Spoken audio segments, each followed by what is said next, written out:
Patterns, habits, and routines. No matter how we label them, your brain loves them. These repeated actions save your brain effort, so it is constantly looking to form them. In fact, the more actions that you can turn into subconscious habits, the less energy you must put toward thinking through basic behaviors. We want certain actions to be habitual. It would be awful if we had to relearn how to brush our teeth every morning or had to consciously walk through each step just to tie our shoes. The first thing you do to tie your laces is hold them tight and make them switch places. Those good habits are, well, good. The problem is that this habit-forming part of your brain doesn't judge your actions as good or bad. If you do an action over and over again, your brain says, hey, let's turn that into a habit. If you have bad habits when it comes to food, you find yourself staring into an open refrigerator with no recollection of how you got there, or your best intentions of not eating after dinner remain strong all day until after dinner. You have some established patterns that make weight control difficult. There is a way to step out of these habitual behaviors, and it is surprisingly simple. In this video, I share how putting 5% more effort into your awareness can get you 50% better control over your weight. As I mentioned in the introduction, we spend much of our day on autopilot. This makes us more efficient because we don't have to devote brain energy to mundane things. That ensures that we regularly take beneficial actions. Habitually brushing your teeth gives you healthy teeth.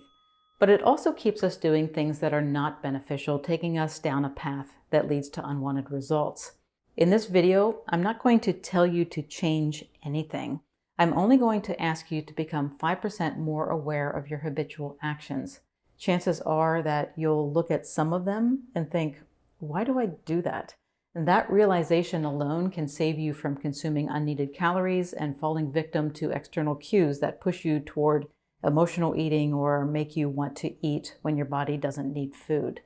Before we get to that, I want to take a moment to introduce you to LMNT's new chocolate medley designed to be enjoyed hot. It's said that we don't stop habits, we replace them. I am filming this video in December, smack dab in the middle of the holiday season. Many of us have habitual thoughts about Christmas treats this time of year.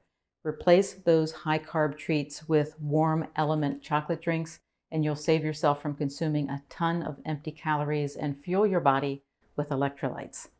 Your muscles and nerves must maintain the right fluid to electrolyte balance to keep your body feeling well and performing at its best.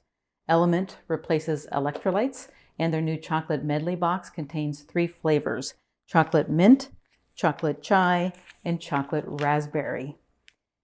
You know, so often after you finish a meal, you get that thought of just wanting something sweet to finish off the meal. The problem, of course, is that one cookie or one bite of chocolate leads to more, and before your stomach has time to tell your brain that you're full, you have downed an extra 200 or 300 calories that your body didn't need. Instead, I enjoy a hot LMNT chocolate drink after a meal. It takes time to sip, so I can leave the kitchen with a cup in my hands and go back to work or whatever I need to do. By the time my cup is empty, my brain has received the message that I'm full and I am out of the kitchen away from food. You can stir them into hot water or milk of your choice. They come in these convenient packs, but you don't need to use a full stick at one time. After a meal, for instance, the drink I enjoy is a 1/4 teaspoon of the chocolate LMNT stirred into 8 ounces of warm almond milk. LMNT's chocolate medley is out right now for the cold winter months, but only for a limited time. And to spread the warmth, I've teamed up with LMNT to give away an LMNT-branded kettle and a chocolate medley 30-count box to one lucky winner. To enter, all you have to do is comment below with how you are currently or how you would like to enjoy LMNT hot this season. The giveaway ends at midnight on Thursday, December 21st. That next day, the winner will be randomly chosen in the comments section. And if you're not feeling lucky and you would like to get your order in right now, use my link drinklmnt.com/Dr. Becky, and you'll also receive a free sample pack with any order. Automatic thoughts kick in for us first thing in the morning. As soon as your feet hit the floor, you are following a routine that, for most of us, ends in the kitchen pouring a cup of coffee. Do you add cream? If so, does your pour look more like this or more like this? Those two pours have a difference of 150 calories. And because you do this every day, the amount you add is probably pretty consistent. That means that over the course of a month, a person with a heavy pour is taking in 4,500 calories more than a person with a light pour. It's eye-opening when you shine a light on these seemingly trivial things, yet simply shining that light is often enough to make an easy change.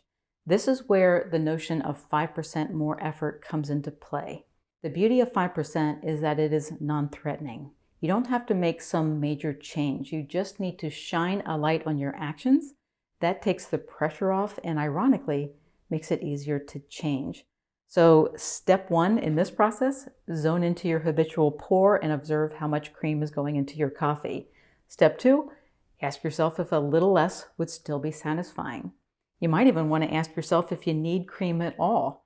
For some of you, the answer will be yes. For others, you'll realize that you've never even tried black coffee. Who knows, maybe it's okay. That's how I drink it, and to be honest, I don't really like cream in my coffee. This portion size awareness is great to notice with any meal or snack. If you have a salad for lunch, put 5% more awareness into noticing how much salad dressing you add or how many nuts, seeds, or cheese crumbles you add. When it comes to preparing dinner, put 5% more awareness on how much taste testing you are doing. Is it a finger dip just to make sure that the seasoning is right, or is the size of your taste test more like a pre-meal? Again, it's just an observation to notice areas where you may be experiencing calorie or carb creep. If your actions are enjoyable and they are allowing you to get the health and weight results you want, there's no need to change. If not, you just discovered something that was not on your radar that can pay off big with little effort. You can use this 5% more awareness rule to broaden your food choices. One of the best side effects of a low-carb diet is that your brain and taste buds are no longer dulled by the intensity of sugar and refined carbs. That opens up a whole new world of flavors. All you have to do now is become aware of your past aversions and give them a second try. An avocado is a great place to start for some of you. Do you really hate them? Maybe you do, and that's fine. But when is the last time you tried one? And while you're at it, try some roasted Brussels sprouts, sauerkraut, or plain full-fat yogurt with fresh fruit. Become 5% more open to retrying foods, and you will open up so much more enjoyment of your diet. Maybe you'd benefit by putting 5% more awareness into your self-talk. Are you in the habit of justifying extra treats? Do you find yourself saying things like, I had a small dinner, so a small dessert will be okay? Or, I'm going to have dessert tonight and get up half an hour early tomorrow to work out.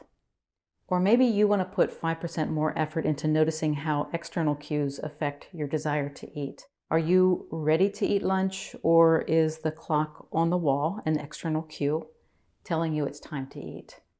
External cues can be quite subtle. You might want to sharpen your awareness of how the sight, smell, or thoughts of certain foods affect your desire to eat, or how the number on the bathroom scale makes you feel.